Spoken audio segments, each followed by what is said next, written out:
పప్పు అండి, మసూర్ దాలు, పెసరపప్పు, కొద్దిగా కందిపప్పు,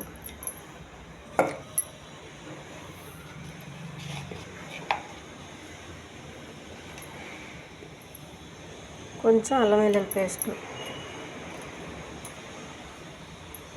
కొద్దిగా కారం, కొంచెం పసుపు,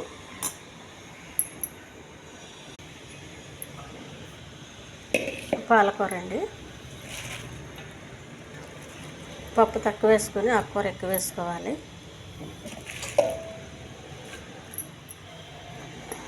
కొద్దిగా వాటర్,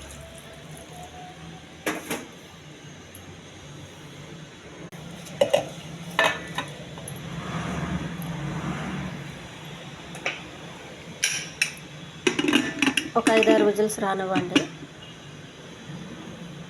పాలకూరలో ఉప్పు ఎక్కువ ఉంటుంది కాబట్టి ఉప్పు చూసుకొని వేసుకోండి. కావాలంటే వేసుకోండి, లేకపోతే వద్దు.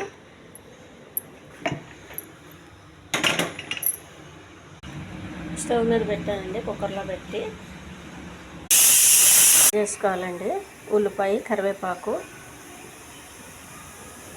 ఆవాలు, జీలకర్ర, ఎండుమిర్చి, జీలకర్ర,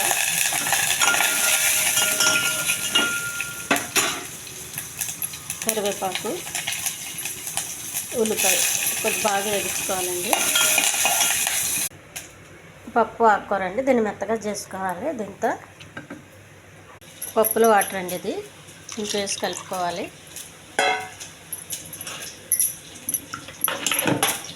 వేసి పెట్టుకున్న తాలింపు అండి, పప్పు ఇందులో వేసేయాలి.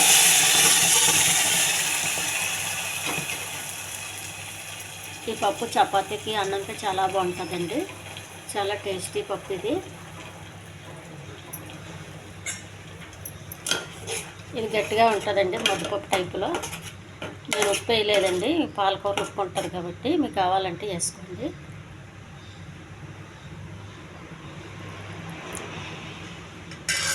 అద్భుతమైన టేస్ట్ అండి ఇది.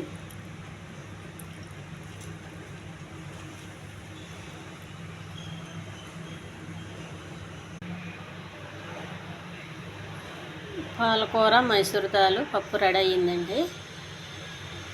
ఇది చాలా అద్భుతమైన టేస్ట్ అండి. ఈ ఛానల్ నచ్చితే సబ్స్క్రైబ్ చేయండి, షేర్ చేయండి, లైక్ చేయండి, కామెంట్ చేయండి. ఈ పప్పు చపాతీకి అయితే చాలా బాగుంటుందండి. బ్రౌన్ రైస్కి కూడా బాగుంటుంది, రెడ్ రైస్కి కూడా బాగుంటుంది.